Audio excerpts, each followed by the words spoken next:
And good evening. Rich Roberts at Fireman Rich here on Rumble as well as over there on X.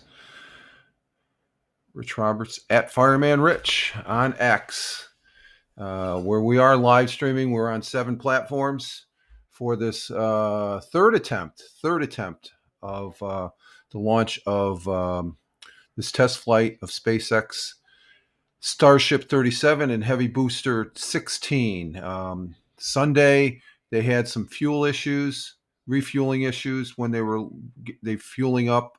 I think it was with the liquid oxygen, quick connects. And then yesterday there was there was weather.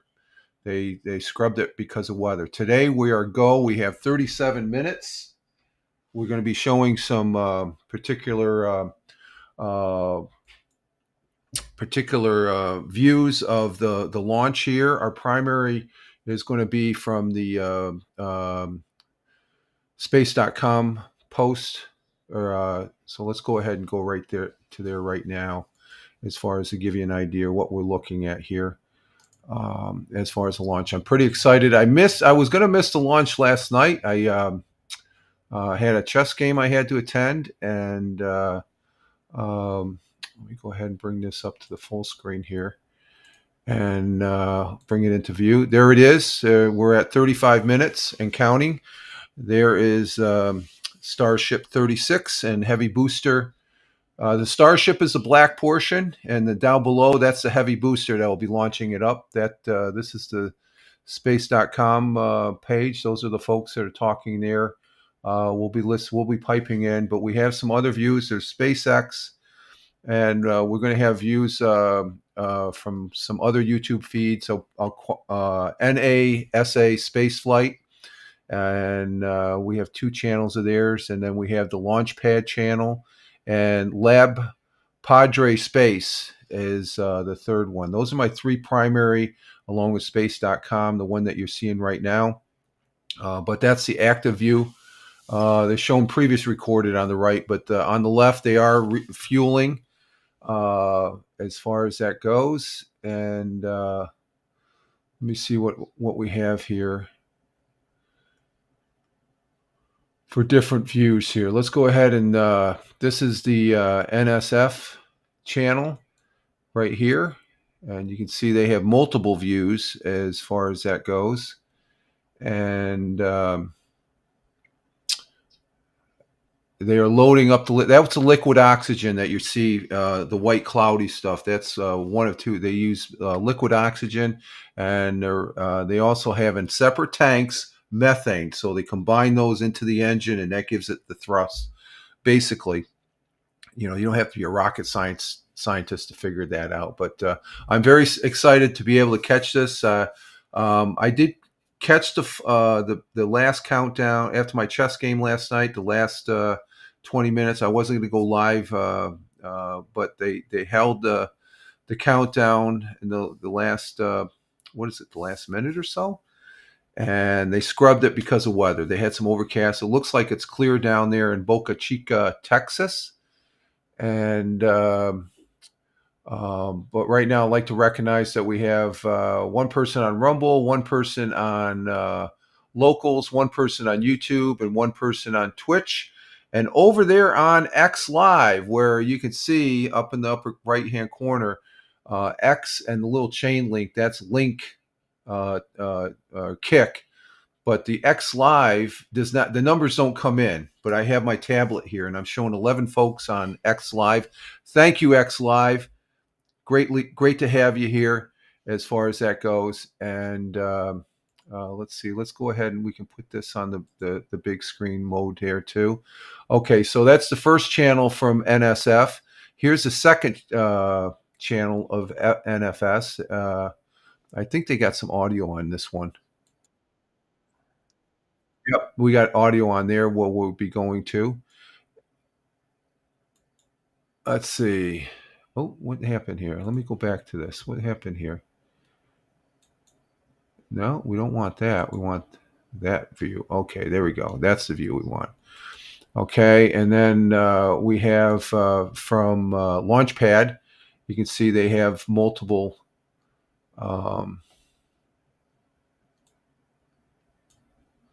They have multiple.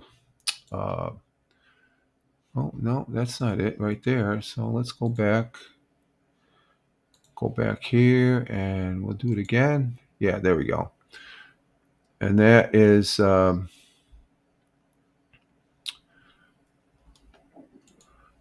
view from the folks from the Launchpad channel. And then for our last one, these are the Space Padre guys. Let's go ahead and bring this up to date. What the hell happened here? Hang on. Let's see if we can get this back.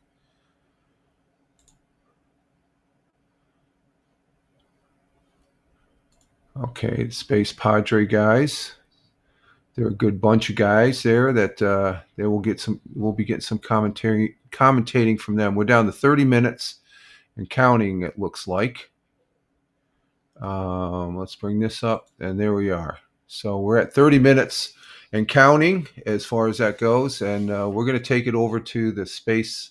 There's a good view right there. A little overcast, it looks like, as far as that goes, and I'm pretty excited about this. I've watched all the launches for the most part. I would have missed. No, I wouldn't have missed. I would have seen it, but for the most part, I broadcasted most of these launches. I've seen. I'm going to age date myself. I've seen Mercury take off. I've seen Gemini take off. I've seen the Apollo take off. I've seen the space shuttles. I saw Voyager 1 and 2 take off, not live, or not in person, but via TV, or in this case, we have the graces of the internet to watch all these different views. And so let's bring up. This is the live shot on the left. There is the actual. I don't know why they say previous recorded on the right, but we're at 29 minutes.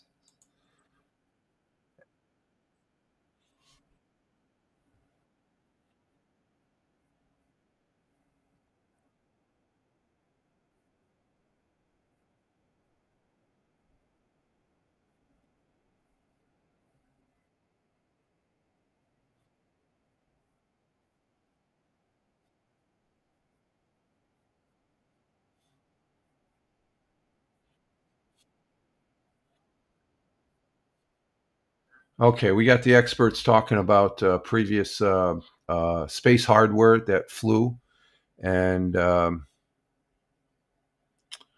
let's see. I gotta get this up here on the display that I want. Okay, there it is. A dark. Okay, we got that. Very good. Okay, we're back online here. Okay, let's bring this back up, and we got it back on Rumble. Okay, so we're back on the Rumble. Okay. And so I want to say welcome to everyone. We're going to be sitting tight here for the launch, and like I said, we have different views that we'll be going to. We're down to 27 minutes. We're just under 28 to 20. We're in the 27-minute range, readying for the takeoff of IFT space flight for SpaceX 10, flight 10.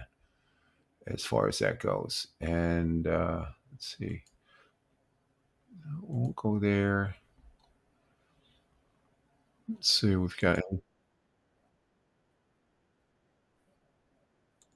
Okay, there's some commentary there. Let's see that. Let's check out the folks over in. Um, what's the last one? I keep on forgetting here.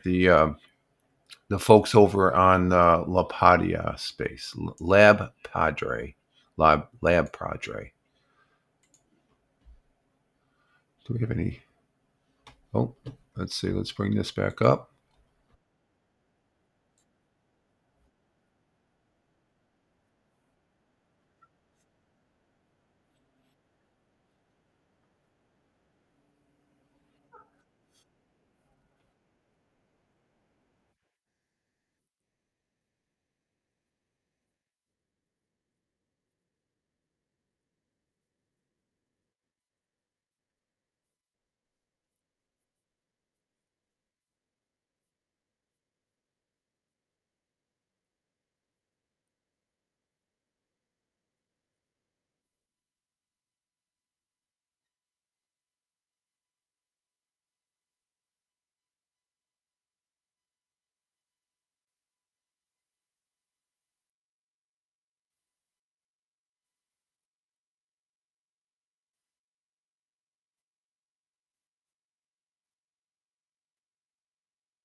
I'm checking my. Okay, I'm just checking my Surface 3 here. There's not really any clear-cut dialogue going on here, so. Okay, here we go. All right, let's go ahead and listen to this then.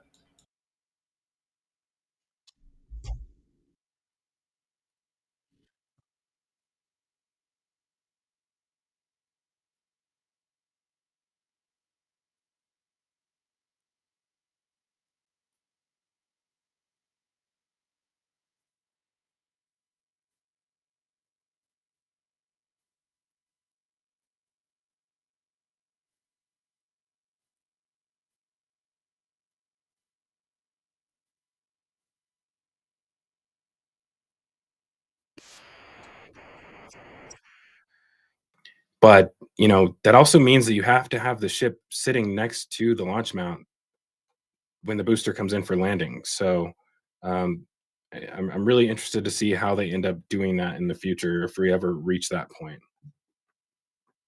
Will be exciting to see. And I just want to run through a couple of super chats we just got recently. We got a $10 donation from Donald. Thank you very much for that. And then we got 50,000. I figured out what this currency was the other day. It is Indonesian rupiah from Erna. So thank you guys for the support there.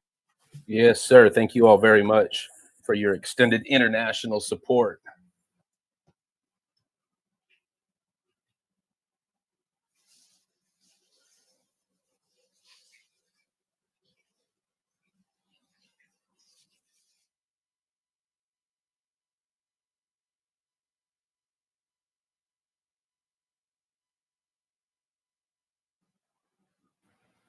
And we are now 24 minutes to T-minus 0.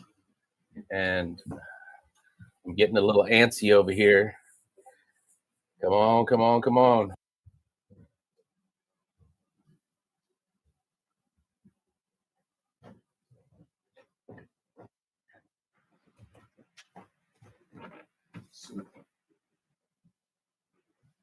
Yo, these big ass niggas do that launch or what?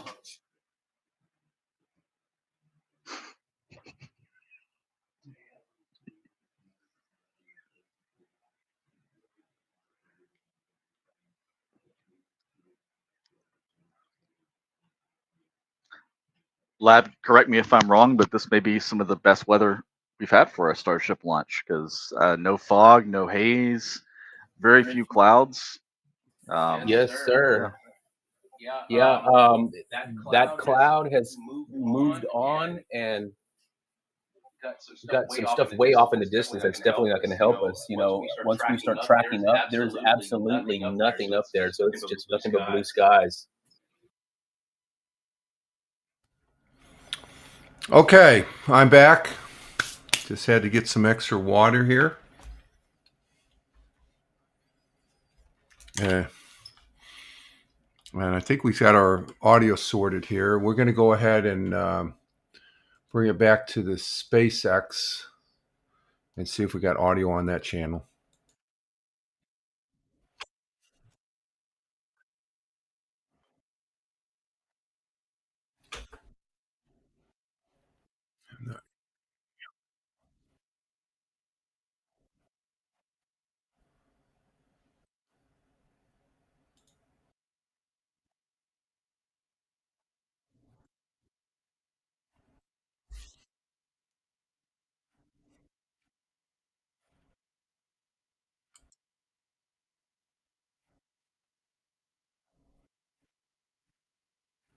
Figured out how to dock repeatedly with the space station. So in a lot of ways, this is like docking, and in some ways, it's easier in that SpaceX is docking with its own craft, but no one has ever demonstrated propellant transfer in orbit, to the best of our knowledge, and so this would be.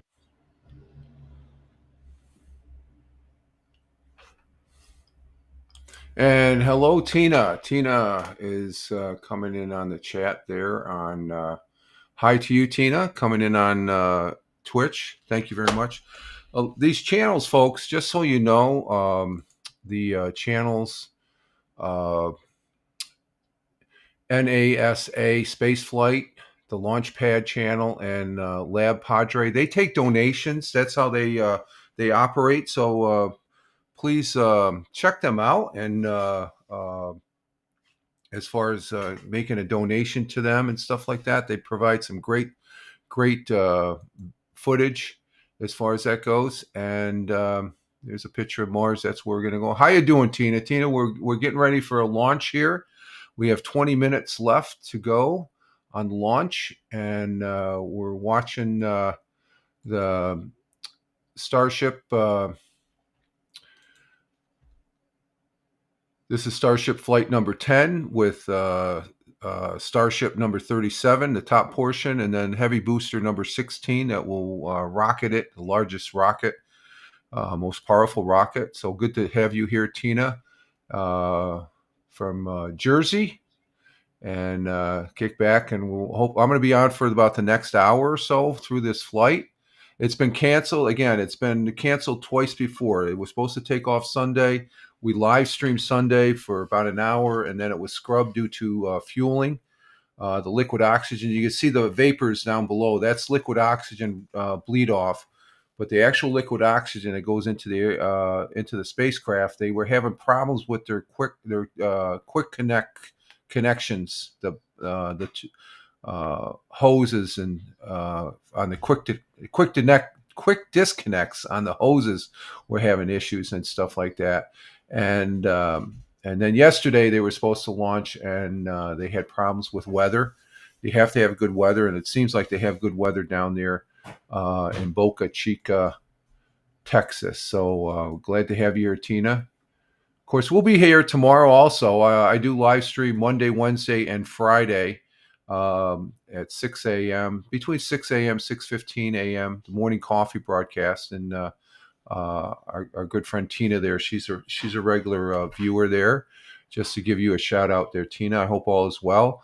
And currently we have a total of what I'm seeing on Rumble Studios, 5 people. We got 1 person on Rumble, 1 person on Locals, 2 people on YouTube, 1 person on Twitch, nobody on Facebook.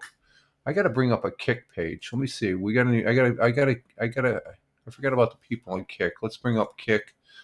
Let's see what we're doing over on the Kick page. And I forgot to change the title on the Kick page, so I'm going to have to do that. Let's see. Currently on Kick, we have nobody there yet. Okay, so I gotta change that. Let me change that real quick. I can do that on the fly, I think. Can I? Yeah, I can. Okay. Let's see. We do that on the fly. And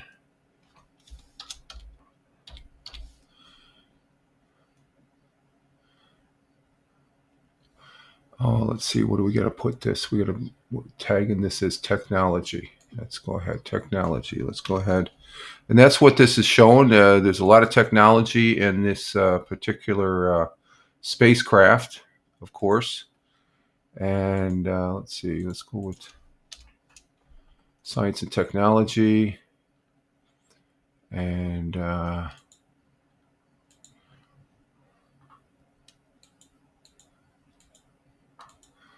let's see if I can put the...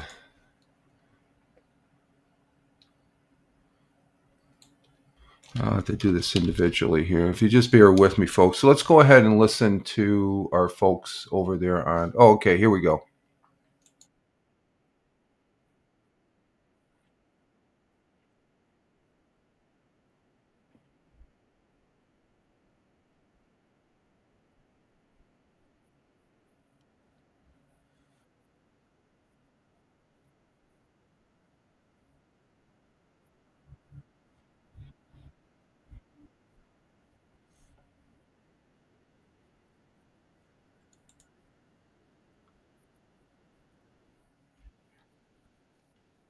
Okay, I'm trying to bring the audio up.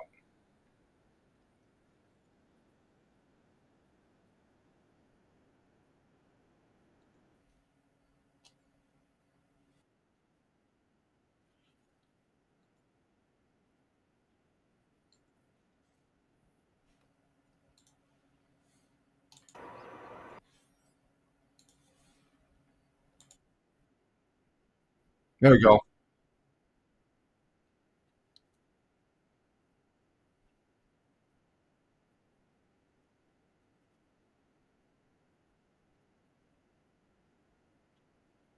The Dream Team, thank you very much for your kind words there. Thank you very much for all of the support there in C, which I'm sure EJ would have perfectly understood from the stakeout earlier. If you've And hello to Captain Rehab. I was wondering if you were going to come on for this. Yep. Yep, we're on here for Captain Rehab, and saying hello to Auntie Tina, and hello to you, Captain Rehab. Yep, I missed it last night. I had a chess game, but I was able to catch the last 20 minutes before they held it for they held it for weather and stuff. And you can see from this picture right here, it looks like it's a great day down there in Boca Chica.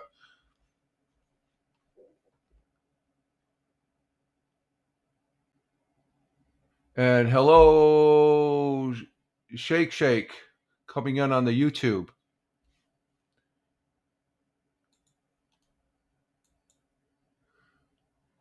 Glad to see you coming on the YouTube.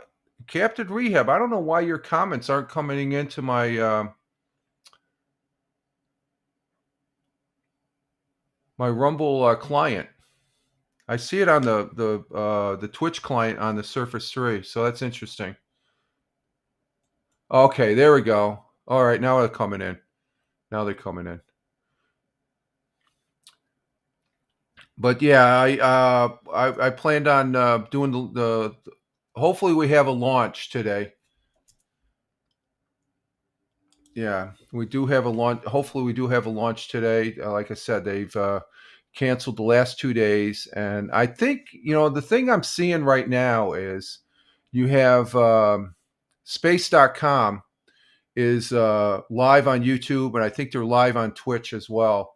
And they weren't on the last 2 days. So it says weather 50% to go. Yeah, that's what I heard also. So, but we'll just have to see what happens. And if it happens, it happens as far as that goes. So let me see if I can bring this back up here as far as that.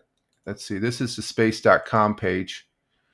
And let me see if I can get the audio up here. 8 times the capacity added with every V2 mini launch on Falcon 9. So we're talking about a massive increase in performance all around, which will ultimately enable Starlink to serve as the communications backbone of the missions to the moon and to Mars. Okay, we do. So for now, we're going to turn it back over to the team at Starbase.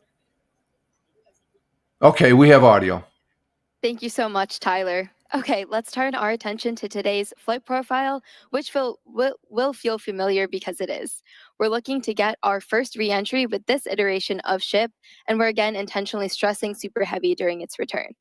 The next generation booster is on the horizon, so the objective is to push and learn all we can from this current version. All right, let's jump right in. As always, it's going to start with liftoff. Super Heavy ignites 33 engines lifting off from Starbase and ascending. It's going to power that ascent for about 2.5 minutes until we get to hot stage separation. Super Heavy shuts down all but 3 engines, deeply throttles the remaining ones, stage 2 lights its and flies away. We have stage separation, a directional flip. It's going to descend. We're going to do some landing burn experiments and then do a splashdown in the Gulf. Meanwhile, ship continues on with its ascent burn, again reaching a planned suborbital trajectory. We'll attempt to deploy 8 Starlink simulator satellites and then head back for re-entry, where we'll be testing multiple experiments, including missing tiles, metallic tiles, and intentionally loading the vehicle's flaps. Ship will also attempt a flip maneuver, and if all goes as planned today, we'll conclude the test with a softwater splashdown in the Indian Ocean. So that's what we have on deck for Flight 10, which is just about 11 minutes, 40 seconds from launching. That's right. And so just a quick status check-in. So as you said, we're about 11.5 minutes away. We have some good news. We got our latest range and weather status, and surprise, everything is looking green today. Thank So goodness. that's the biggest news that we were looking for. Again, weather is the main watch item for today, but we are green right now. We're not tracking any issues with the vehicle or ground systems, so we are looking pretty good for launch. We did all of our normal pre-flight checkouts with all the different vehicle and pad systems. at this very moment. We're almost done, or we're pretty far into our prop load on ship, and a little bit more to go on the booster.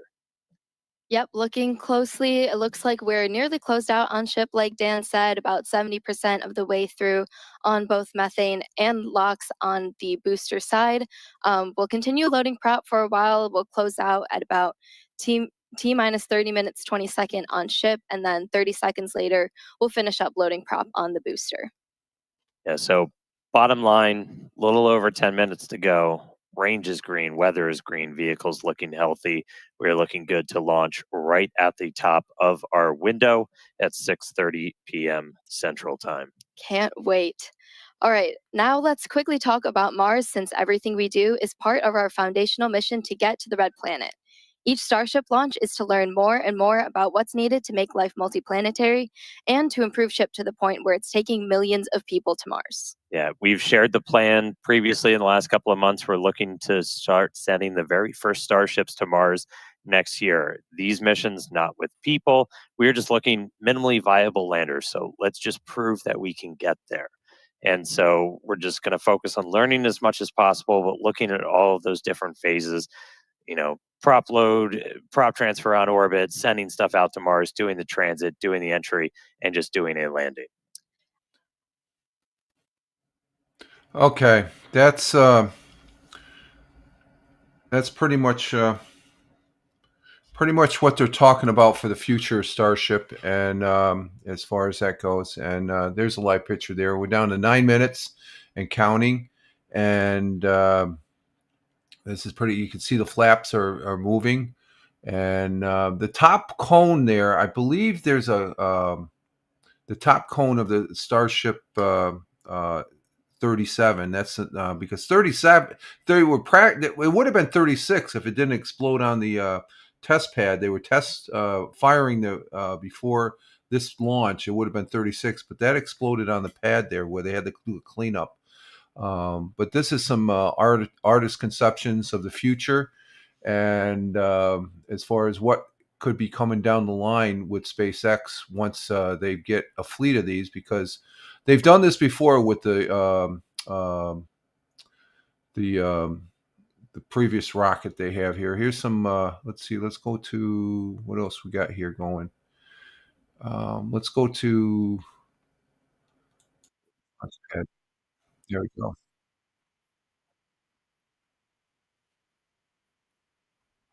We have some good news. We got our latest range and weather status, and okay, this is surprise. Everything is looking green today. So okay, so he's following launch today. Let's head back over to Tyler and Hawthorne. Talk a little bit about how we're going to be increasing the number of Starship launches going forward. Tyler. Thank you, Dan and Amanda. So to put it plainly, in order to launch more Starships, we need to build more launch pads. And that's exactly what we're doing at Space Launch Complex 37 at Cape Canaveral Space Force Station in Florida.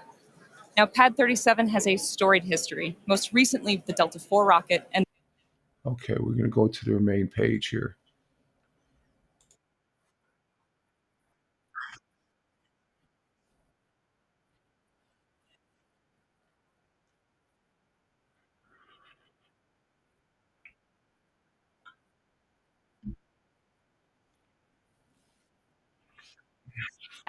So earlier this year, we started dismantling some of the existing infrastructure to prep the site for Starship operations.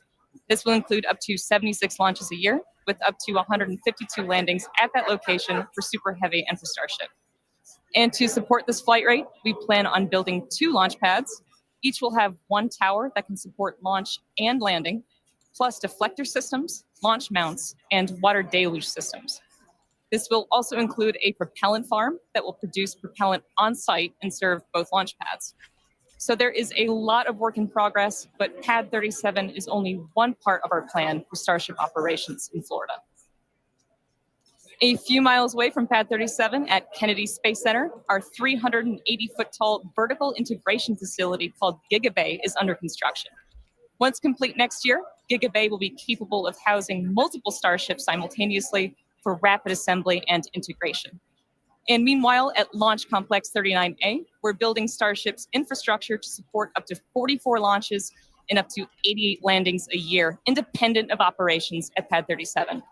So with 2 launch complexes in Florida, we'll have the ability to fly up to 120 Starships annually, not including our flights from Starbase. So action is well underway in Florida. How's it looking in Texas? Thanks, Tyler. Things are continuing to look good for launch here in Texas, so getting pretty close here with just under 6 minutes left. You mentioned Gigabay. We're currently laying the foundation for Gigabay here at Starbase as well, and we expect it to be up and running sometime next year. So yeah, there's a whole bunch of Starships on the way, and we're going to need more hands on deck.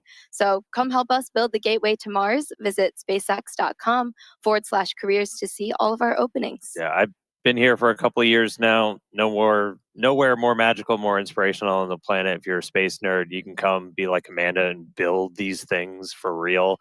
It's pretty insane. It's super exciting. And yeah, come check us out. All right. Absolutely. It's surreal to be here for sure. Okay, so we are looking like we're about 5 minutes away from launch and heading into terminal count. Range and weather are continuing to look good, and prop load continues on both stages of Starship. We'll close out here in just a minute or so. Yeah, we're just about done. It looks like, let me grab my numbers real quick. We're not tracking any issues. We are just creeping up to 90% full on the Lauchs on the booster, a little over 93% on ship, or sorry, fuel on the booster, and then ship we're just about to close out. So only a couple of minutes to go there. Once we're done, you've got just shy of 11 million pounds of liquid propellant on board those 2 different stages. We'll see a couple of final things happen. Well, you can't really see it. It's all going to be happening in our ground systems as we'll do pushbacks, clear all of the propellant out of those lines that are flowing up through the tower and into the vehicles, and get ready for launch. We just did our final guidance, navigation, and control system checkouts. Our flight safety system is being armed right now, and we're doing our final wiggle checks shortly with the engines on the thrust vector control. It's how we're steering the rocket. If we need to hold, which we are not currently tracking a reason to hold, that would come at T-minus 40 seconds. You saw us do that yesterday. We can hang out there for about 8 minutes or so right now. That's the point. It's built into the countdown. If we need to wait for clouds that just won't go the heck away or any other issues, we can hang out at T-minus 40 for a bit. But at the moment, we're not planning to do that. Now, once we pass that T-minus 40-second mark, a number of events are going to occur in rapid succession. The ground spin and ignition systems come up to flight pressure. Ship will switch over to internal power, and after that, the QD arm lockout is removed in preparation for retraction, which occurs shortly after T0. And once we pass that T-minus 40 seconds, we do still have the ability to then recycle the count under certain conditions back to T-minus 40 seconds and hold there to assess what happened, and if we can proceed again back down to liftoff. That's right. We do have at least one point of no return, though. If the water-cooled flame deflector underneath the launch mount fires off, that happens a little bit after T-minus 10 seconds. That doesn't turn off once it starts going. So we would have to stand down for the day if we do hit a hold or an abort at that point, so we can refill water tanks. At this point, we're not sure if we'd be able to attempt tomorrow because we have fully loaded the vehicle. We have to do a lot of fancy scheduling to get propellant in here as fast as possible. But again, we've got a pretty heroic and amazing team that works all of those logistics, got us into our attempt today after we did a unplanned wet dress yesterday during our attempt. So really exciting to see. But we're coming up on 2 minutes. We've got a green range. We are green for weather, green. Okay, we're at 2 minutes, and I'm going to just let this run as far as for the space launch, and I will be bopping between the channels, but this will be the primary channel we watch the initial launch here in a couple minutes. So we're down to 2 minutes, less than 2 minutes and counting, and we wish Starship 37 and Heavy Booster 16 a successful launch. I'm very excited about this. This is... to be able to share this with you, it really means a lot as far as that goes. And let's fly that rocket, folks. Let's fly that rocket. Side Star Factory here at Starbase. Looks like we're getting a quick TVC, that wiggle check. It's my favorite view of the rocket. Right under the launch mount. All right, so we've got crowds gathered out at Hawthorne, crowds gathered here at Starbase. Super fun to see people getting to watch out on the front lawn now. 1 minute to go to launch.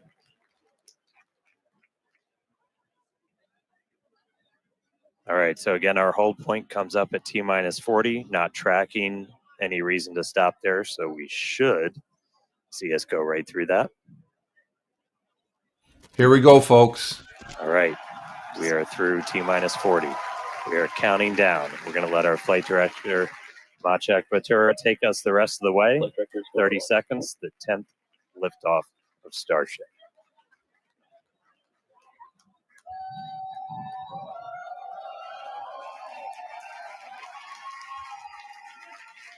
T-minus 15. T-minus 10. 9. 8. 7. 6. 5. 4. 3. 2. 1.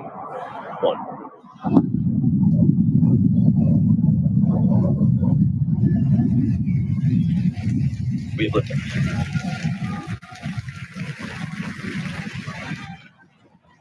Equals pitching downrange.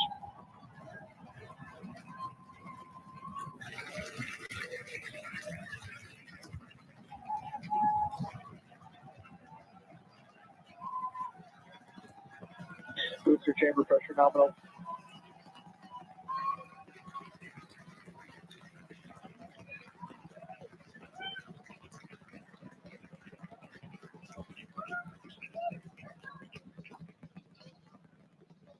right, we're a little over 40 seconds into flight. 33 out of Booster 33 and Raptor avionics engines. power and telemetry nominal. Getting good call outs, healthy systems on the booster as it starts to pitch over the Gulf.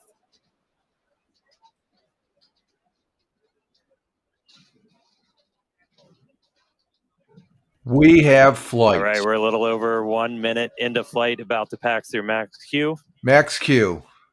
Max Q. All right, so we are through the period of maximum dynamic pressure, max stress on the vehicle as it continues to fly. Our next major event is going to be hot staging, which is happening in just over 90 seconds from now. To get ready, the booster will shut down all but 3 of its Raptor engines. The clamps holding the 2 stages together will release, and the Starship second stage ignites its engines. The ship then separates from the Super Heavy booster and heads to space. At the same time, the 3 engines still firing on Super Heavy will flip the booster around. 10 more engines will ignite for the boost back burn, putting the first stage on the path for splashdown in the Gulf. As we mentioned earlier, the hot stage will be jettisoned for this flight, and that should occur just after the boost back burn. So we're about to shut down the first stage and perform hot staging. So let's just watch and listen.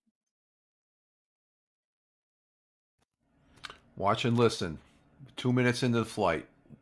And you can see down on the bottom portion, I moved my camera, that you can see off to the left. That's the Heavy Booster 16's rockets right there that are firing. And we have 1 engine out, it looks like. One of the dots is out. So one of the engines, they can have, I think it's up to a few of those. All right, seeing the engine start to throttle down. Okay, it might be due to throttle down, but they have 1 engine out off to the left. Now the throttle down. Okay, here we go, staging. Ship ignition. Boost back burn startup. Stage separation.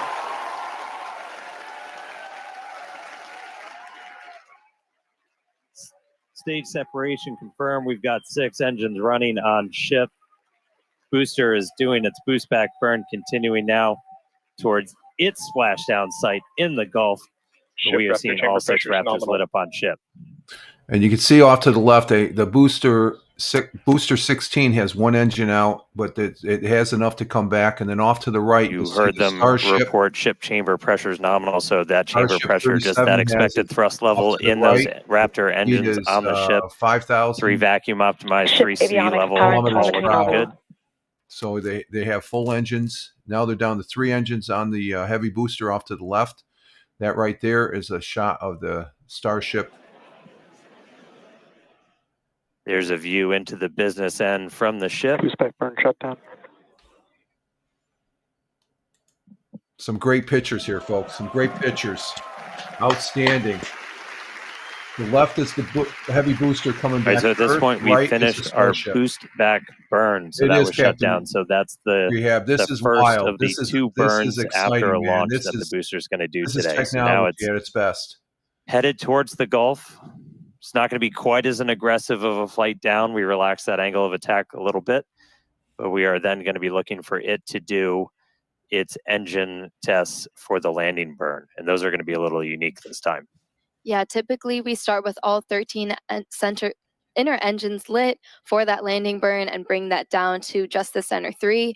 But one of our test objectives for today is to simulate what an engine out situation would look like. So we're going to be intentionally turning off one of those center 3 and instead lighting one of the engines from the middle 10 ring. Yeah, we did see one of those engines in the middle ring shut down during the initial ascent. Oh, looks like we have hot stage jettison. You can see it floating away there to the left of the booster. These pictures are outstanding. Right, yeah, we did see one of those middle engines shut down during the ascent. Again, we are resilient to engine out on Super Heavy. That's why we're able to get through our ascent. Starship flying on the expected path. Now, there's still a chance that engine could be back in the mix for the very start of the landing burn. So we'll see if we light up all 13. You can see the right picture. That's a Starship. We've even done a landing burn at the tower with an engine out. So very resilient. We'll see how it does on its way down to the Gulf, though.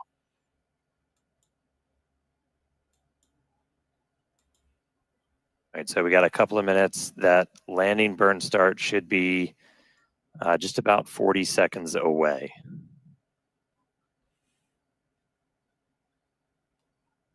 That's always rad. You can see the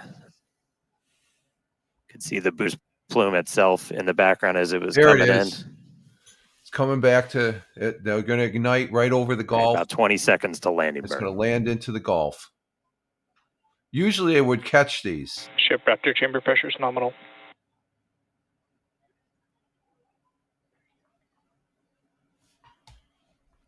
All right, here we go. There's the burn. Startup. Looks like we got 12 of those 13.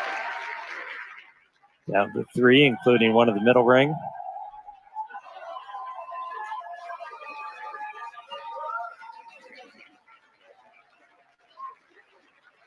Down to 2. Nice little hover. And landing burn shutdown. And into the Gulf, here we come. And the booster has splashed down. Boosters in Gulf of Incredible America. For booster today. Now you can see the meanwhile the back engines in space and the pitch of the Starship. About 7 minutes into today's flight, ship continuing its ascent burn. This goes until just about 9 minutes into our flight. That ship engine cutoff is slated for 8 minutes and 57 seconds. We are going to see those 3 RVAC, the Raptor vacuum engines. Those are the bigger circles in that little indicator on the bottom right of your screen. Those will shut down first, and we continue burning for a couple seconds longer on those inner 3 before we hit SECO, second engine cutoff.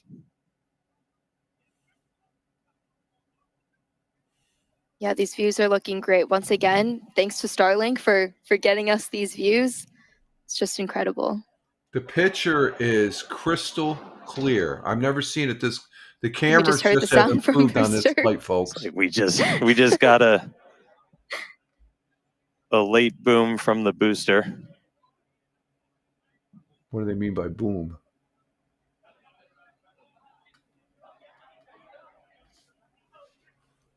Yeah, we have ship engine cutoff coming up here just shortly. And as we mentioned, today's flight test is not an orbital flight, but rather one that demonstrates Starship's orbital capability. Starship from terminal guidance. All right, entering the final phase of this burn. Okay, under 30 seconds to go. See them off to the bottom right there. It looks like you can't really see the thrust, but you just make it out, the vapors. Now those engines can gimbal. All right, shut down the vacuum engines. Okay, they shut them down. The outer larger engines, and they just got the 3 inner.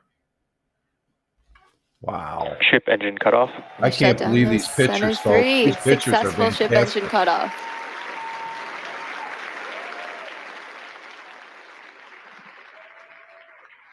Seco, baby. Here we go.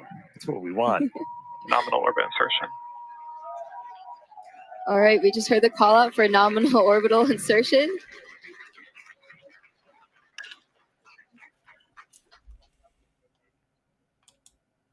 All right, so ship is in space. We're There in we go. space, folks. We're seeing the flaps Seco, starting baby. Yeah, to move Captain into a Rehab, stowed Seco. position. That's why it looks like your camera's moving. Yeah, exciting to see Starship safely in space and super pumped to see all the team's hard work in action here today. And of course, as guaranteed, it's been an exciting day so far. We successfully lifted off right on time at 6:30 p.m. Central Time. Thankfully, our weather was looking good today. Yeah, and booster, we had our soft splashdown in the Gulf, so ship continues on. Yeah, ship able to complete its ascent burn all the way in.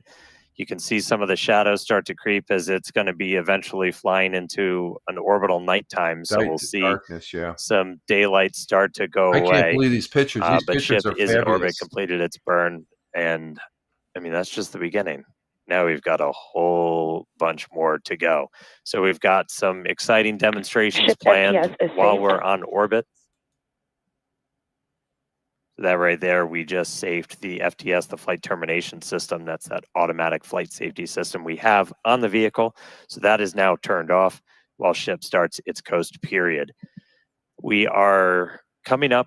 Our next milestone is going to be the deployment of those Starlink simulators. We've got some payload inside of Starship that we're hoping to deploy into space for the very first time. That deploy is supposed to start at about 18 minutes and 27 seconds into the flight, so just about 7 minutes from now. That deploy will take place over a couple of minutes. It'll go about 1 satellite a minute, so we'll be spread out over that. Not It might sure get a about little the dark, debris there, but Captain we've got a Rehab. couple I'm of views seeing that we can show flakes you and stuff, and that's to normal. see that It's not deploy big in chunk action. of After that, we're also looking to do a flaps are looking relight of a good. single I Raptor can't believe the engine pictures. That's while just we are in space. We've done this once before. just This is the not icing on necessary to the deorbit sides of as the we are in a suborbital spacecraft. trajectory, but this is essentially a chance to test out what we need to be able to do a deorbit burn. So we'll be doing that a little bit later in the flight, about 37 minutes or so into the flight. And we're And then staying we to get into 37 re-entry. minutes, folks. We're We're staying until looking to get that splashdown. light show and, more importantly, get that really critical data about the ship's heat shield. Yeah, exactly. At about T Okay, plus Captain 45 Rehab. minutes, Yeah. we'll be heading for reentry. Again, running those experiments with the tiles. We're going to be doing missing tiles, metallic tiles, and also intentionally loading those vehicles' flaps. Hopefully, we'll also see a splashdown in the Indian Ocean today. Yeah, we were able to get to a re-entry last time, but we didn't have full attitude control, so and they lost the we ship. weren't able to go in, heat shield first the way we're designed to. So we ended up losing contact with the ship before we could make it all the way through. So you still get data, but you're not really getting the data that we want to make sure we're kind of stress testing the vehicle. As Amanda just said, we removed a bunch of tiles, and we do this in some intentionally scary places on the vehicle because we're really looking, are there spots that were vulnerable? And one of the things I'll have to address, because Captain Rhea brought up something in the chat there, the flakes that are floating off, you got to remember it's cold up there in outer space, and these flakes are, this craft has a lot of liquid oxygen. It builds up ice on the surface of the ship. So those small little debris that you're seeing are more than likely, I don't know for sure, but they're little ice chips that are coming off of the bleed out. Those are this is the PEZ dispenser, as they call it. Those are the simulated Starlink, because SpaceX plans on deploying Starlink. I guess this might be it. Let's go back to the commentary. On Starship to get our main payload. data, as we always say. And in fact, it's Starlink that's currently providing these views you see as Starship cruises a couple hundred kilometers above our home planet and provides real-time telemetry through every phase of flight. Yeah, we took a peek inside of the Starship payload bay there for a second. So there's 8 of them there. They kind of look just big steel plates, essentially. They're roughly the same size as those V3 satellites. When we do get that view inside of the payload bay, the payload door will kind of be on your right, and we'll start to see them go out like a Pez dispenser. Yeah, here's a look inside. So those right down there in the center, they're kind of 2 stacks of 4 on either side. And then the payload door is just to their right. And so we'll look to see that open, and then those satellites start to go. We vent the nose cone. So we essentially bring it down to vacuum before we open the door. That was one of the things we ran into on the last flight, as when we had that fuel diffuser fail, the pressure in the nose cone became basically too high for the actuator of the door to open. So that's why we weren't able to get the door open that time. We have not seen anything like that on this flight. Everything's looking good with our fuel tank and our fuel press system. So we are hopefully just a couple of minutes away from seeing that payload door open and getting to our first ever payload. It's not the first payload we've ever carried, but it's the first one we're going to try and shoot off into space.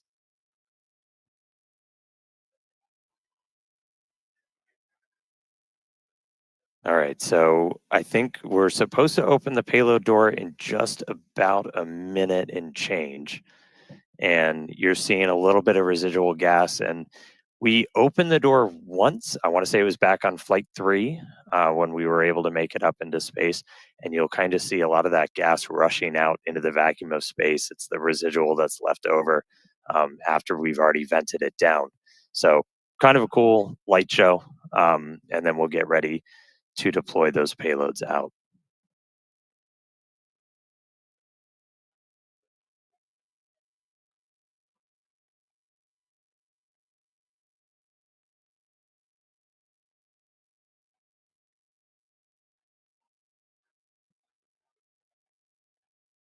And as we mentioned, so we have crossed over now at this point into an orbital nighttime. So views from the outside will get pretty dark, but we'll see what we can see. We do this by design. We've been launching these later in the day here in Texas to try and get daytime views when we splash down. So it's daytime over in the Indian Ocean, where we are currently headed.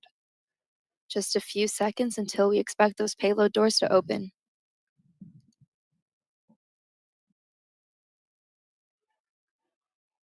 All right, one more time. Open the pod bay doors, Hal.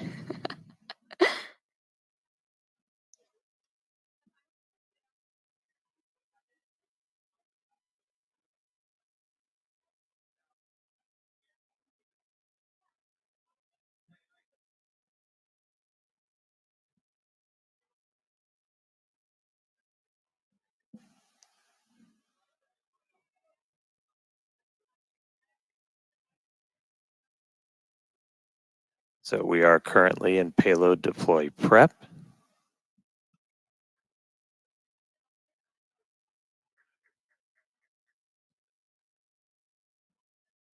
And the door is open.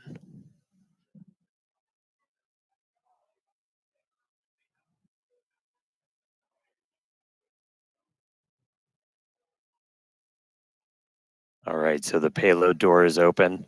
We should see the first satellite start to deploy at about T plus 18 minutes and 27 seconds. So should be only about 30 seconds. So one step closer. Hal listened this time. He cooperated. He opened the payload door for us. There's a view kind of behind the Pez. You're looking out into the vacuum of space. About 15 seconds until payload deploy.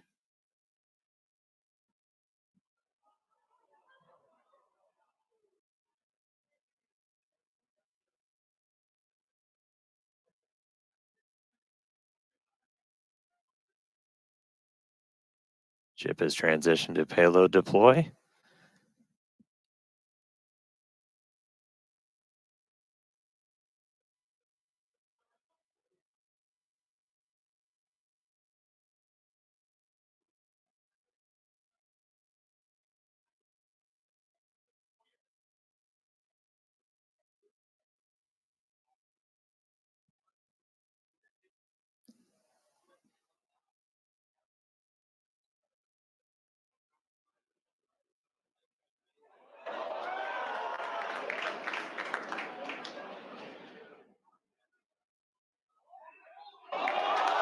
There we go.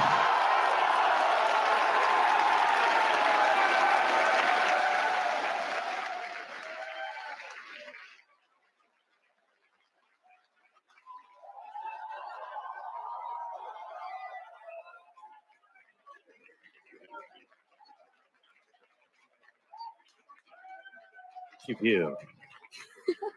Been waiting way too long to do that. There we go.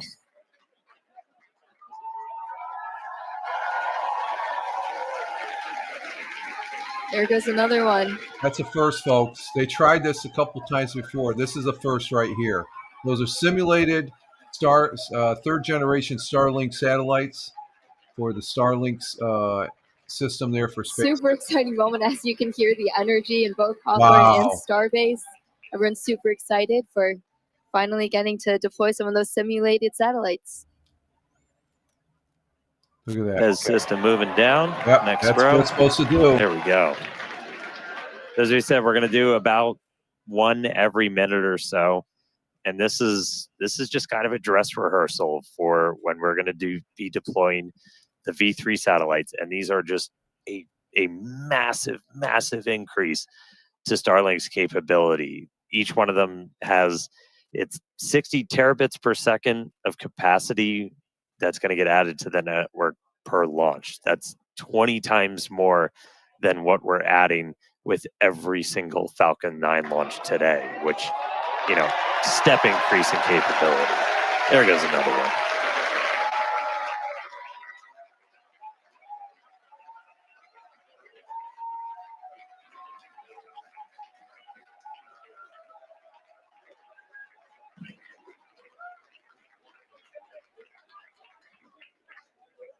All right, so as we said, we've got 8 total that we're going to go through today. It's about a minute for each one, but looking good on payload deploy. That's showing capability, folks. That's huge right there. They tried this on several other flights, and they had problems with opening the door. This is a first right here that they're able to do this. This is huge.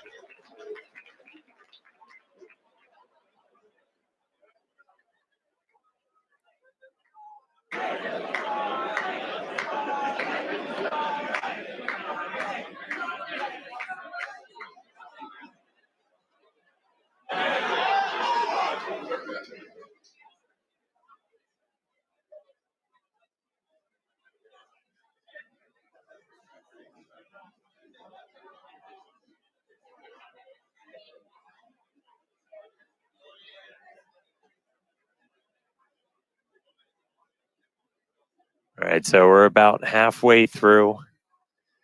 When we actually start launching the V3 Starlinks on Starship, we're going to be flying about 60 each time. So it'll be about an hour to get through a full stack. But again, it's just going to be a massive increase in the amount of bandwidth. It's going to enable, you know, gigabit upload download for people with Starlink, anywhere on the planet. And for us, Starlink is just a tremendous part of just the Starship flight test program. Yeah, absolutely. Always getting us that data. And yeah, the amazing views we have on the vehicle today. Yeah, views brought to you by Starlink of us deploying Starlink simulators before we deploy actual Starlinks.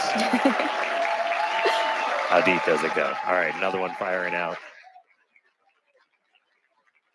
Now, the way they deployed the current Starlink is on the Falcon 9 rocket. So this is going to increase their payloads tremendously, folks. This is what we're seeing. This is outstanding. Outstanding. Pez looking smooth today.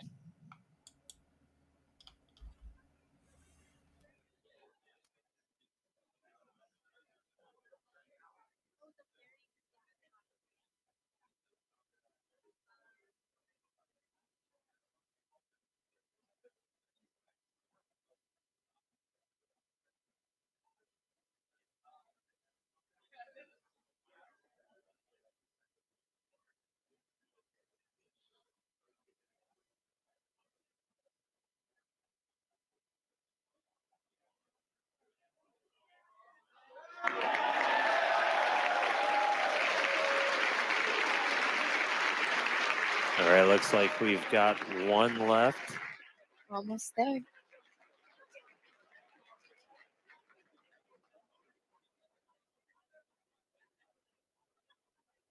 Yeah, there you go. One remaining. So 7 of the 8 have been deployed. One more to go.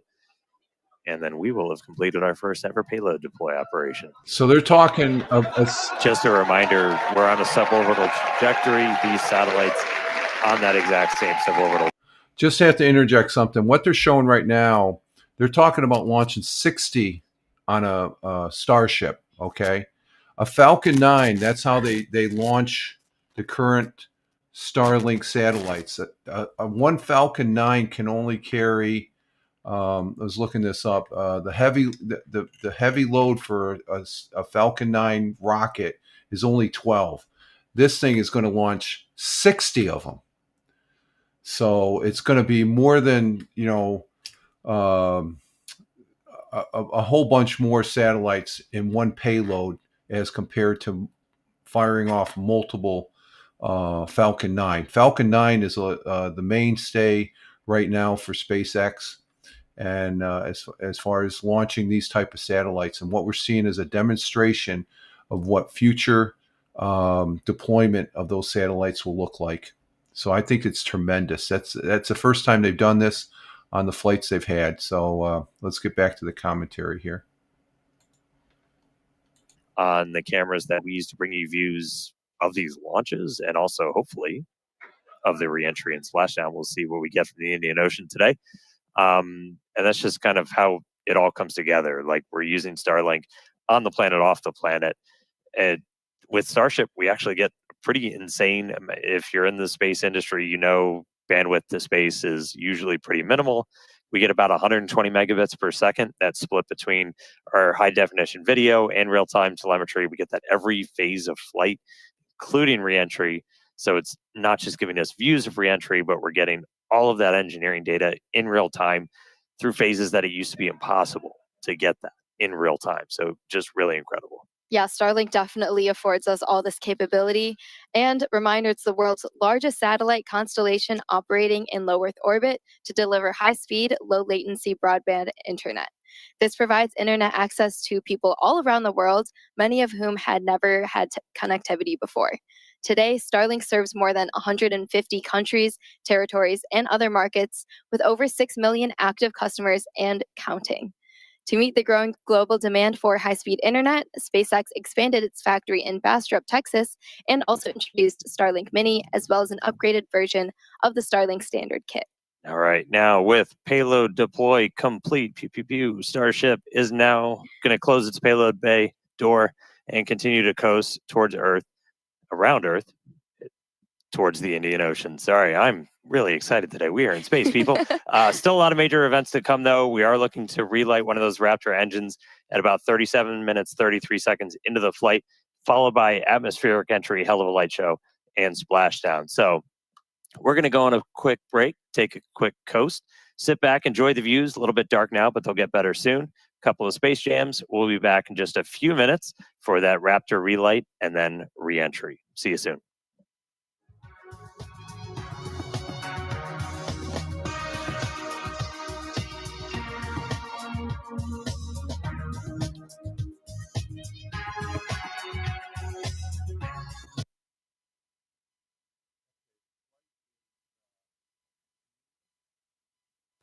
Okay, the flight is continuing now. I think that's a picture of the Pez.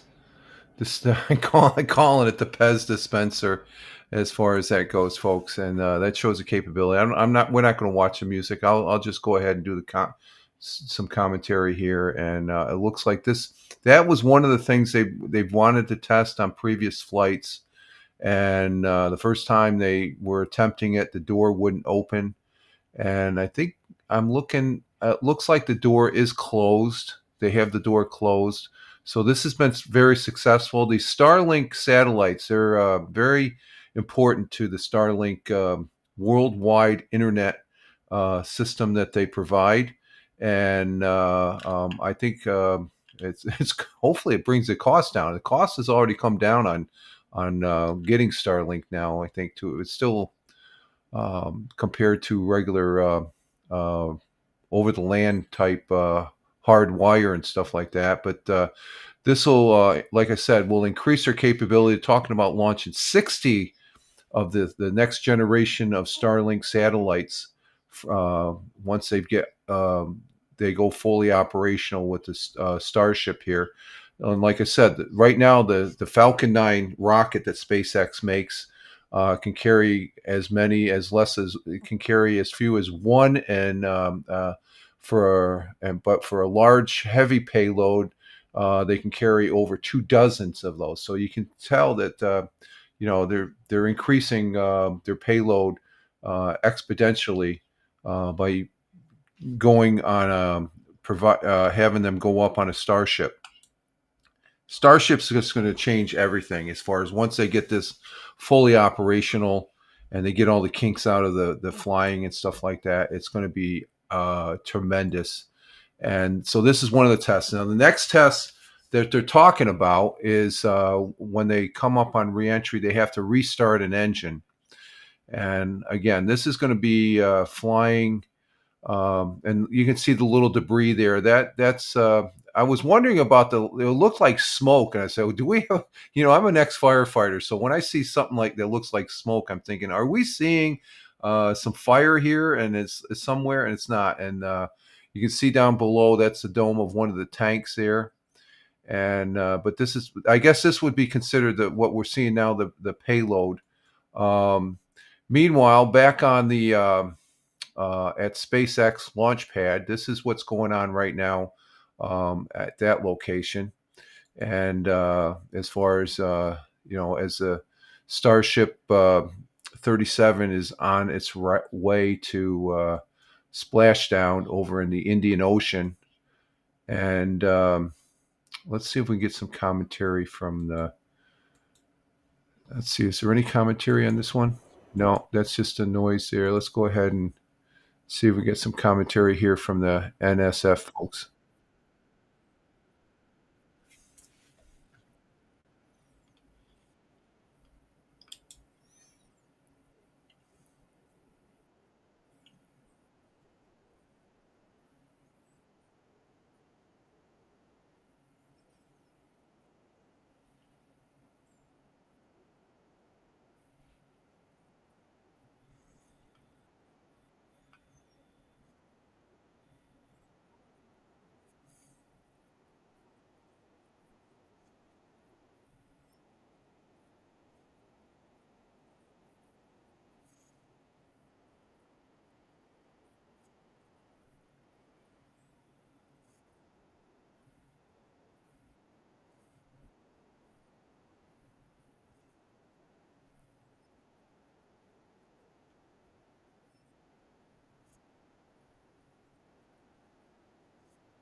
There's a stack of Starlink satellites held together by rods, and then they deploy the rods, and the satellites just fly off. Here, it's much more controlled. It's one at a time. There we go, and 7th out. One more to go. Looks like it's getting pulled back in. Coil it up. Pull back on the arrow. Get ready to shoot it out the side of Starship. How many more analogies can I think of in the next 30 seconds? Let's go. Final one. And there it goes. 8. Let's wait for the camera to confirm it, because the Starlink camera is glitching a little bit here, unfortunately. I don't want to say the it just yet. camera is as excited as we are. But everyone in SpaceX is very happy, and it looks like 8 for 8 Starlink simulators now deployed. Starlink simulator payload complete. Heck That's yeah, everybody. a huge milestone. Loving the energy from Starbase and Hawthorne. There we go. I mean, Alex, I want to get your thoughts on this first. How far away? Now SpaceX has demonstrated they... Let's recap of that amazing is- vapor cone. Yeah, I mean, holy vapor cone, as he would say. That was quite something to see on the vehicle's way uphill. And if you want to get that and put it on your wall, that specific moment in time, Max Evans can do.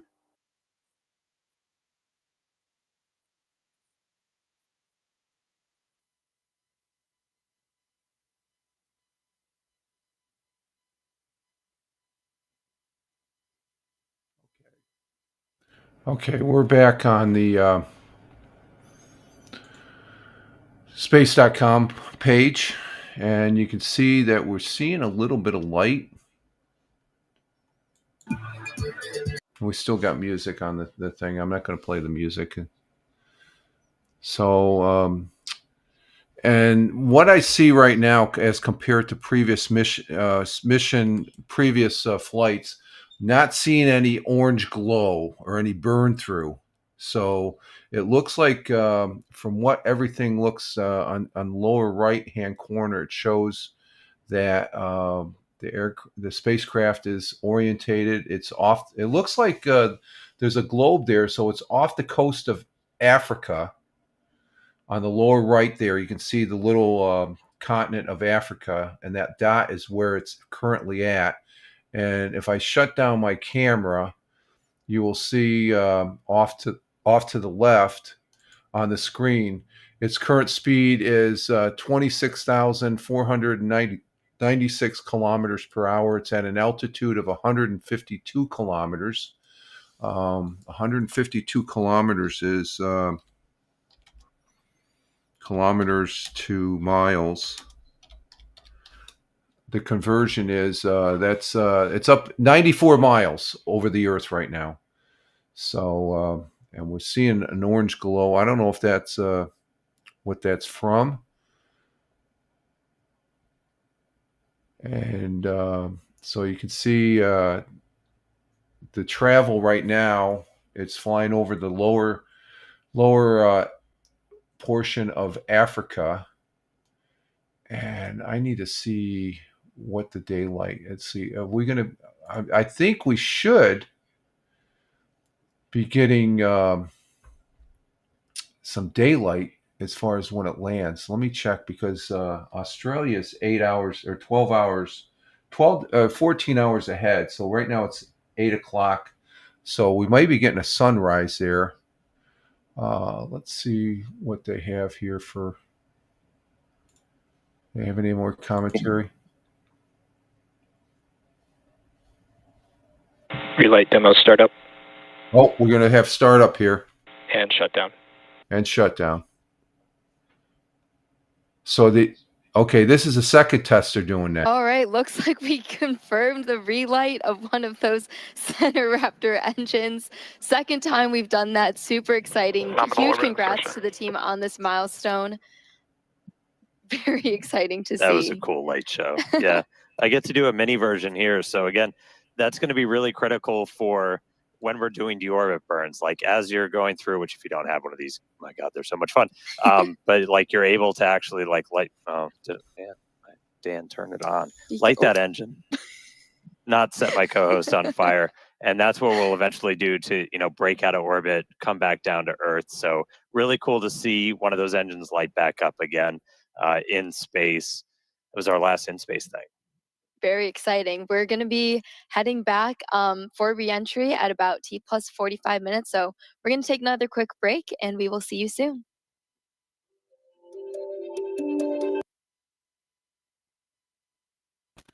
Okay, so right now it's over southern Africa, and I'm just checking that, and there's the cargo bay area there where we had but it's going to be once it gets into the Indian Ocean, and heading towards Australia. It's going to be morning time over there. It's going into morning time. It's morning time right now in Australia. As far as that goes, let me see what time do we have over there in Australia. Let's see. Let me bring up my my other thing here. Current time in Perth. Let's see. Current time in Perth, Australia. So the current time in Perth, Australia, that's on the east coast of Australia and about 1,000 miles into the Indian Ocean. That's where the Starship 37 is going to land. And you can see pictures right now that it's probably observing some reflection of light from the Earth. But it's currently 8:10 a.m. Wednesday morning in Perth, Australia. So again, you can see on the lower right, it's going to be flying. It's flying over southern Africa, and it'll be flying what looks like over Australia or Madagascar. There, the island of Madagascar, on the east side of Australia, southeast side of southeast side of Africa, I should say. Liberty, hello. How are you doing? Good evening. Good evening to you, Liberty. And good the missus. Good morning to the or good evening to the missus. Thank you. Good evening, Liberty. I'm confused. Thank you for the flags, Liberty. Liberty is for the folks that are watching, she's a regular viewer on the Monday, Wednesday, Friday morning coffee broadcast. She resides up there in the Buffalo, Niagara area of New York State, and that's where I'm at. Well, looks like we got another relight. Let's go back to the commentary here.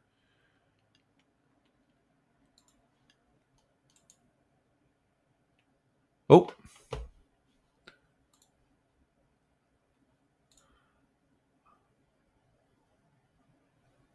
Bring my camera back up.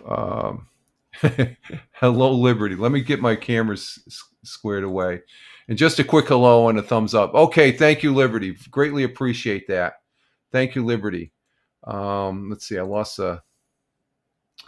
We'll bring that channel up here. I misclicked on the YouTube video here, so we'll go back to that.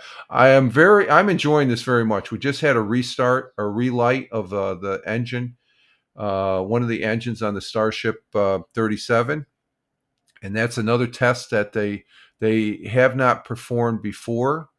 And let's see, we should get back here in just a second here. Okay, here we go. Let's get back to this. Oh, we still have music. We still have music going. So we'll let's see. There it is. Okay. So I'm just a little. We had a change in the right here on the space. The spaceship there, as far as that goes. And right now, you can see on the lower right that the Starship 37 is over the island of Madagascar. Let's see, current position of Starship 37. Let's see what I get here. Let's see if we can get something.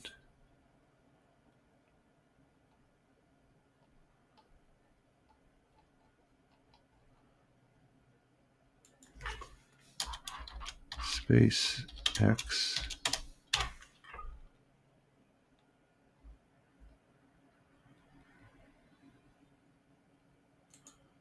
So the mission of Starship Flight 10 is an integrated space flight for the Super Heavy booster and Starship 37. The ship is following a suborbital flight path that is intended to splash down in the Indian Ocean. Objectives: the flight aims to test several new features, including deploying the test Starlink's satellite simulators, which they have done, reignite one of its Raptor's engines while in space, which they've done, and conduct atmospheric re-entry and control splashdown. So that's what they're going to next. And I thought we might have, let's see what SpaceX, let's see SpaceX on Oh, let's see. SpaceX. They're live right now, so we're watching their feed, and which is good. Okay, and we got an orange glow there. I wonder what the. Okay, Wes, are we coming into reentry? Let's see. Okay. I'm not sure. We're 45 minutes into the flight. And let's see if we get some more commentary here.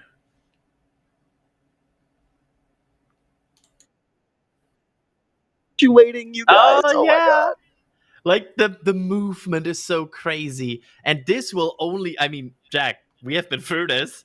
We all have watched this before. This will only get more intense. You see what I'm saying? It looks like from this view, you can see the trail leading out into the distance behind Starship. And that looks like it just changed. Interesting. This is so neat. Great commentary, Jack. looking stable so far. In the bottom right, that view is basically your is it good view, right? Because it's looking like the angle we want to see. Right. Yeah. And I sort of wish this camera was rotated 90 degrees. Hues. Yeah, I mean, that would be... Well, then we wouldn't be able to fit the entire flap in view, right? I suppose. You win some, you lose some. You can rotate your laptop, Jack. Rotate your laptop. I believe these are the forward flaps now. They're fully... Yep. Alex, they appear to be... Jack has literally turned his laptop 90 degrees. Alex, those forward flaps appear to be like fully hinged in at this point. So because they've redesigned and brought those flaps closer to the steel side of the ship, those should now be getting less of that plasma, maybe kind of making its way in between the gap. The important thing exactly is that gap between the flap and the vehicle. Oh, look at that! That's cool. Because it's one of those things that is very important, right? The flap itself can survive. The problem is that gap in between. Oh, wow, and there's been a big that? Sort of energetic event underneath the ship there. Something seems to have blown, and there are some chunks leaving the ship. Did you see that? There was. It looks like there was some debris. Right. To be That's not good. I'm not sure. Yeah, Let's keep an eye on chunks. the telemetry if it is rotating at all. But there is definitely some debris being released from the aft section of the vehicle. But I mean, so far still stable. It's not great, but not terrible yet. Let's not forget that they have a whole bunch of missing tiles on this vehicle to test the heat shield in spots and see what would happen if they had tile losses in specific critical areas. Okay. So maybe there might be some complete holes. speculation, but maybe what we just saw was a result of one of those missing tile tests around the aft area of the vehicle. Could be fine, could be not fine. Who knows? But we'll find out here shortly. That's the excitement of the launch. Of course, if Look at SpaceX that. says anything interesting, we will take that live, so you will get to hear that live along with us. We're seeing this kind of streakingness coming from the aft section. This is very reminiscent of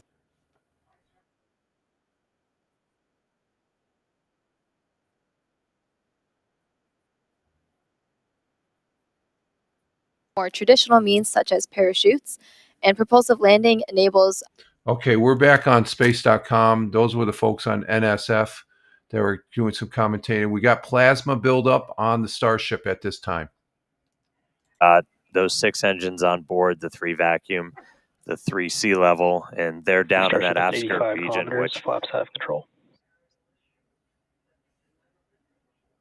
All right, so at this point, the flaps have control. That means we're getting into a dense enough part of the atmosphere that the flaps can start controlling us. We're not only reliant on those kind of reaction control system thrusters.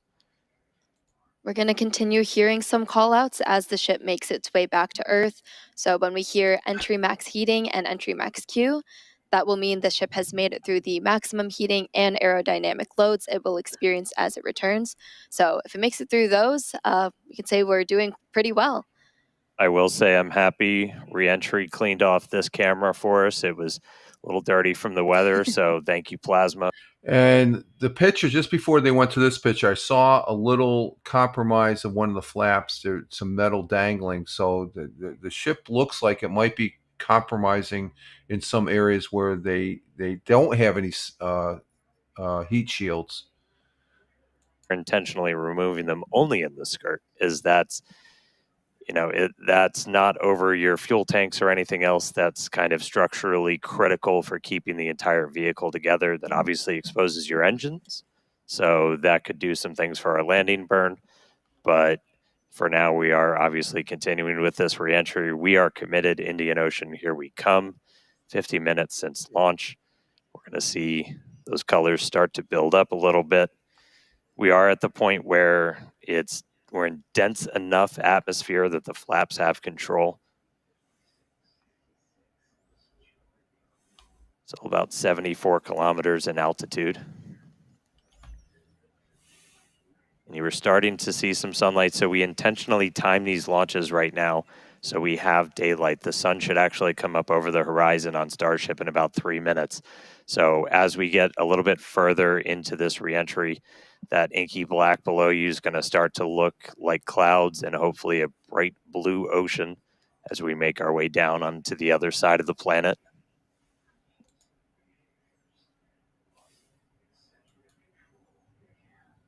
We've got these cameras. These cameras are really cool. We added these several flights ago, looking directly at the flaps as not just the heat shield, but these Yeah, you can flaps see a now little are able to dangling off control the there to the vehicle, right. withstand So that's a compromise. that in reentry, the the seal the locations, spaceship. so kind of where they connect to the ship itself are some of the most critical. We will do missing tiles on those where, again, we're trying to, we're kind of being mean to this Starship a little bit. We're really trying to put it through the paces and kind of poke on what some of its weak points are. I mean, we even have missing tiles over some of those fuel tank sections of the ship itself. And so we're really trying to see what are our limits. We're doing this over a completely empty area over the Earth.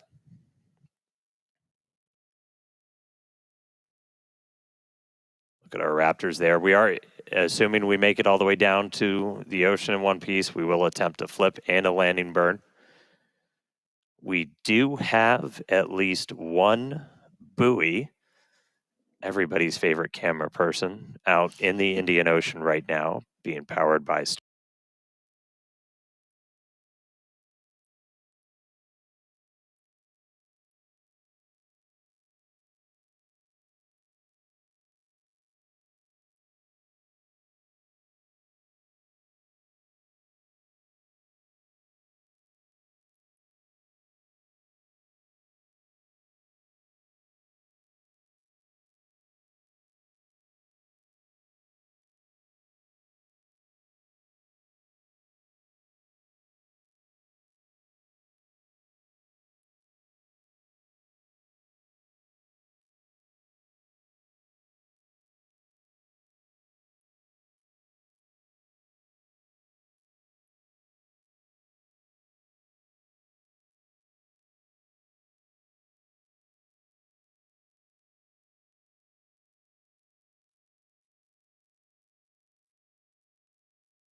$80 to 575 miles per hour or 770 to 930 kilometers per hour.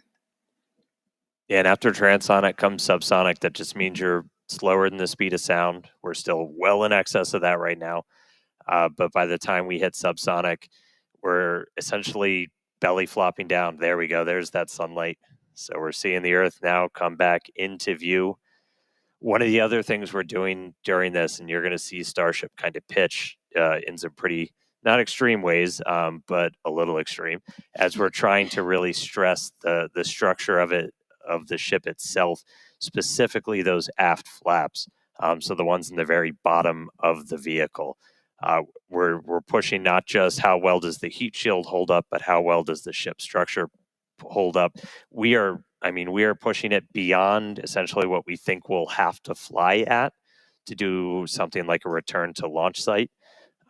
So again, may not be a very smooth ride downhill, but we're doing that by design. We're really trying to find what are the edges that we can operate at, build up a good data set. But sun is up, clouds and water down below us. We are just about 10 minutes away, a little less than 10 minutes now, until we start hitting transonic and then subsonic. Once we hit subsonic, we're basically just belly flopping.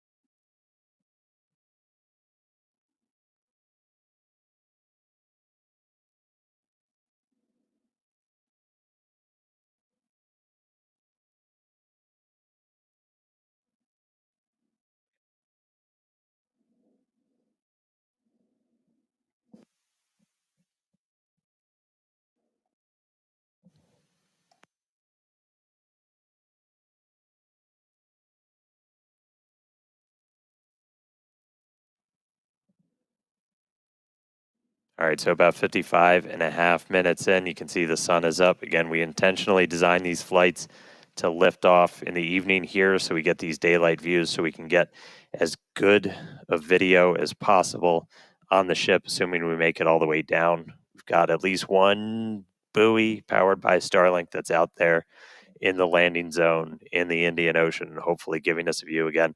If you see any live views, not from the ship itself, that means we nailed our landing target. Starship is past peak heating. All right, we just heard the call out that we're past peak heating, so things are looking good so far. Yeah, looking good.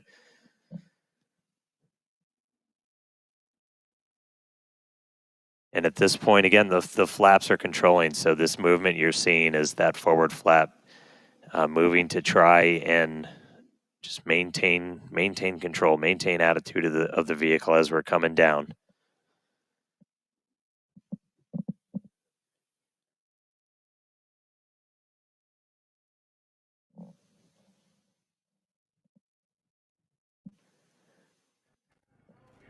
So it looks like the ship is still holding together, which is good. You can see the plasma build up underneath the wings. And current time over there in Australia, we're checking in on one of our flaps. in the morning. We got Wednesday one of these morning. cameras on all four of the flaps, 2 in the front, 2 in the back, giving us really good close-up views. As we obviously don't have a camera that can see the entire heat shield. These give us kind of the best that we can do. But looking at those flaps is really, those are just, super critical for controlling the ship. You have some ability to maneuver kind of cross range. So as you're coming in, you can see in that indicator at the very bottom right that we've pitched up quite a bit. So again, we are maximally stressing those aft flaps right now. Looks like we got a little bit of burn through the very bottom part of it. Yeah. It's been worse, Everything's folks. still looking This good. is looking great Maintaining compared control. to previous flights.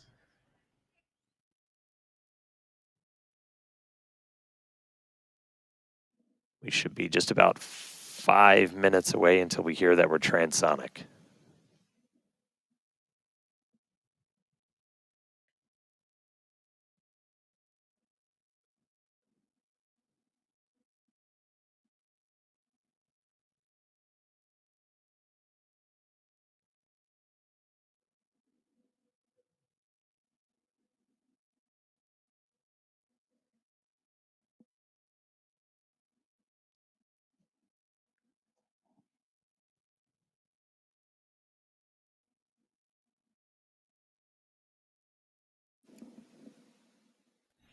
You can see there's Still a little bit burn through toasty on the the flaps there. aft skirt of the vehicle as we continue coming in.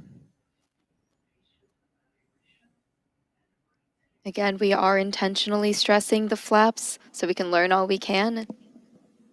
That's why they call it a test flight, folks. That's why it's called a test flight. All right, so now we're already well past peak heating. Pulling 2 Gs.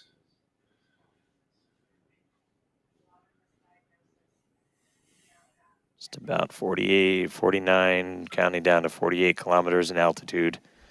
expecting that transonic to come. So transitioning between the speed of sound and subsonics lower than the speed of sound in just a little under 4 minutes from now. And right now, we've got kind of a lot of forward momentum, a lot of forward velocity. And then eventually, by the time we hit subsonic. All right, here we go. So this is what we've been talking about, where we are going to essentially try to fully deploy those aft flaps and really stress them out. So again, this is meant to test the extremes for the vehicle.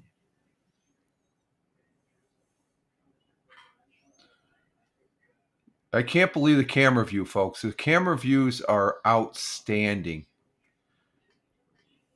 Again, current time in Perth, Australia is 8:30. All right. And you can see those flaps swinging out. Yep. Again, Flaps are moving. We're putting ship through the ringer on this flight in. And they're gathering data when they do this, folks. Okay, so that's the thing. You say, well, why are they doing that? They've come a long way. Believe me, I've seen some other. Still maintaining control.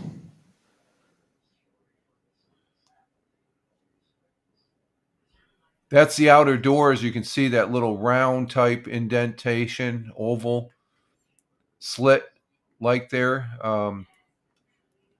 There's one of the flaps. That flap is looking pretty good. All right, flaps earning their paycheck today. Yep, getting through kind of that max stressing. Definitely things looking good so far. We're about 2 minutes out now from Starship becoming transonic.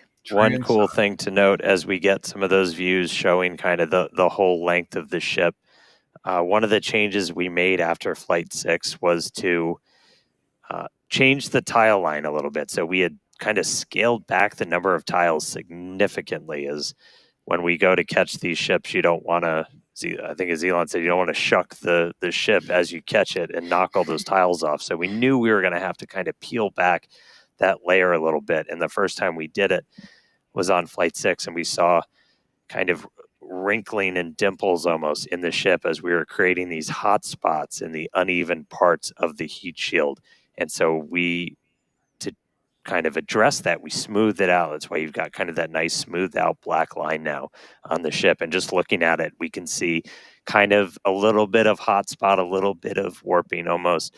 Near the payload door, you can see a little bit of colored patina up above it, but we don't see those kind of deep, almost, they almost look like gouges on that. So it looks like that's been pretty successful. So, all right, we are less than a minute away from hitting transonic.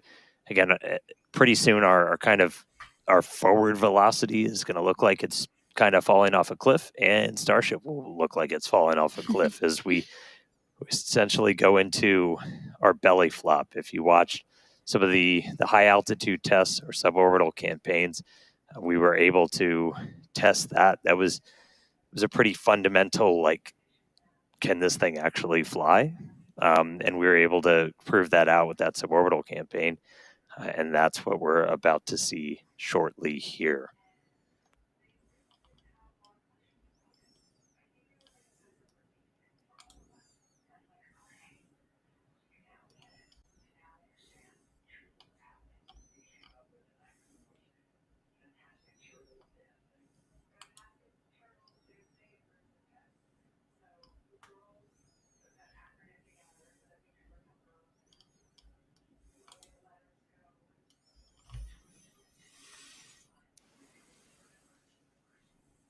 All right, so at this point, we've dropped below the speed of sound. So Starship itself is subsonic. We are starting to chill the engines for a landing burn attempt. Landing flip supposed to start in a little over 2 minutes. Subsonic Indian Ocean, we're on our way. Starship is subsonic. There we go.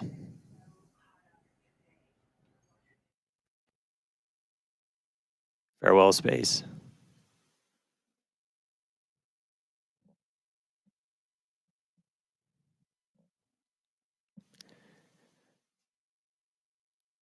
All right, so coming up in just a little under 2 minutes, so we're going to do the flip and the burn. So we're only using those 3 center Raptor engines, the sea levels, the ones that can kind of gimbal, that can move around and steer. Dipping the nose down a little bit. That one flap doesn't look too healthy, folks, but they're flying it. They are flying it. Got 2 of our engines chilled in, waiting on 1 more. So again, we'll attempt to use 3 burns for that initial flip. We eventually go down to just 2 Raptors for the end of the landing burn.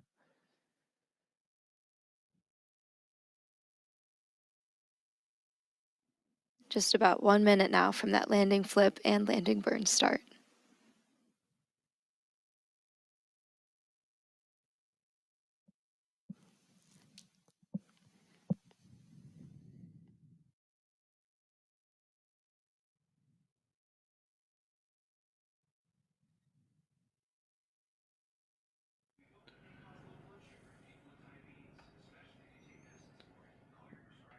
Structurally, we're looking good. Got good pressures in our nose cone for everything.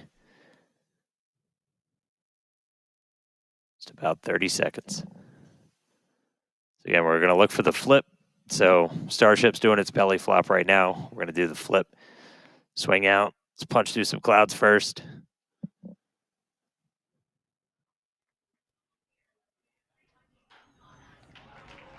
Here we go. The belly flip. Here we go. There's the ocean down Starship below. landing burn start up. Seeing 3 engines. There it goes. We're burning 3 engines. There's our flip. Coming down. There's the buoy. Oh, wow. There's a buoy. There's a splashdown. Oh! Hey.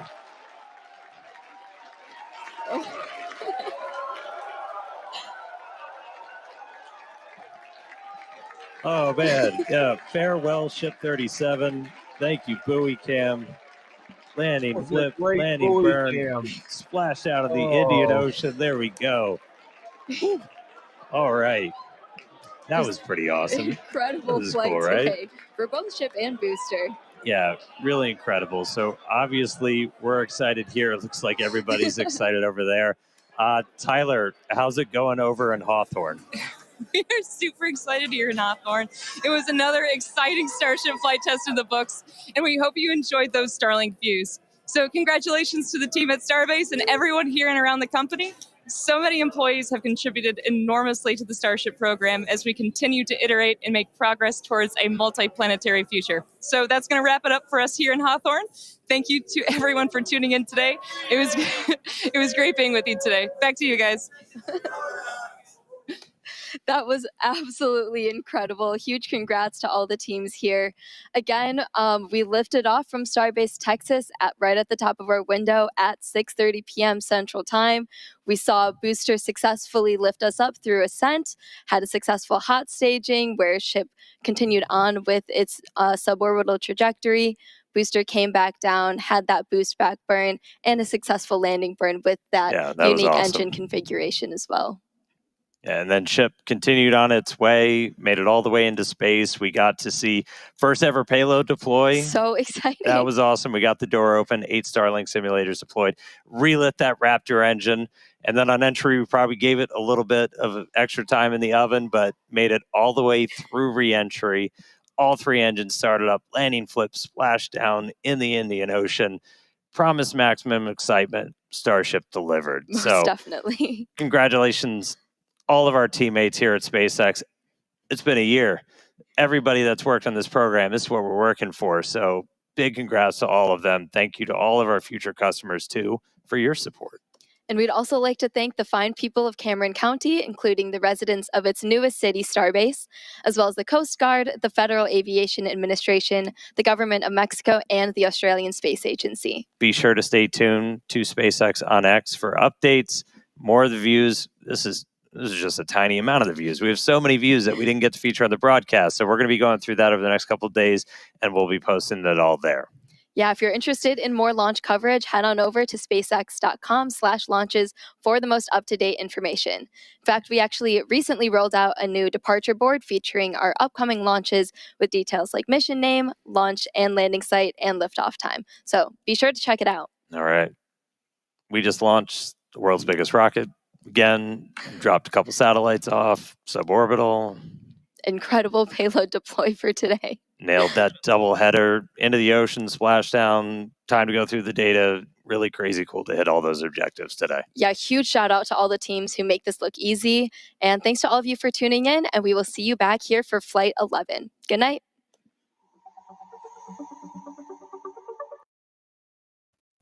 Okay, that concludes the SpaceX broadcast there, and my outstanding job. That is tremendous. It landed and it ended in a bang as far as that goes, but they made all their benchmarks, and that's a good thing. That is a very good thing. Currently, it's 8:41 a.m. in Perth, Australia. So you can see it's morning time over there. Tomorrow morning there, where I'm not sure if it might be one time zone over, so it could be between 7:41 and 8:41 where it touched down. And I want to thank the SpaceX folks for the broadcast there. They did a tremendous. Come on, Bug. We got Buggy here. Come on, you go in there. So I'm super stoked as far as having watched this. It's a successful launch. They made their benchmarks. And you got to remember, this is a test flight. So you see the big boom afterwards. Oh, it wasn't successful. It landed the way it was intended to land because it's a test flight. Test flight, you don't necessarily get the craft back after a test flight. And in this case, you definitely. But there's certain you have to crawl before you can walk, and then you have to be able to walk before you can run. And that's the steps that they're taking right now. And let me check the other feeds here as far as that goes. Meanwhile, still back at the launch site, as far as that goes, we still got the mission clock going. This is the current picture at the space at Boca Chica right now, as far as the launch site. Empty pad. As you can see, they got two pads there. They're working on the one on the left there, the upper right-hand corner picture. The one on the left, they're still working. You can see a crane there, but the Starship 37 with booster 16 launched off on the one to the right, and you can see a full picture on the bottom there. And as far as that goes, let me check the other channels here. Let's see, they got a replay going on over here. Let's go see. Okay, here's a replay. It did it. It did good. I mean, this looks. And Jack, of course, and like Jack Ryan, we all have seen from a hotel. This view right now, how you see it like there, this is very representative how it looks like from the hotel. Like, this is absolutely 101. That's what you see. Yep, 100%. That's basically this is equivalent like to what you the see with your eyes. Human eye POV perspective. You know what I'm trying to say. This is what you see, and yeah, that huge dust plume that's kicked up. We're a little bit closer now. I believe from our north site. Let's take a look at that launch once again. I mean, the sky conditions today so much better than they were the last 2 days. Here's a replay over in the the weekend. lower right corner. Third time's for this particular launch attempt. Fourth time is the charm for Starship Block 2. It is all the way to the Indian Ocean. Just look at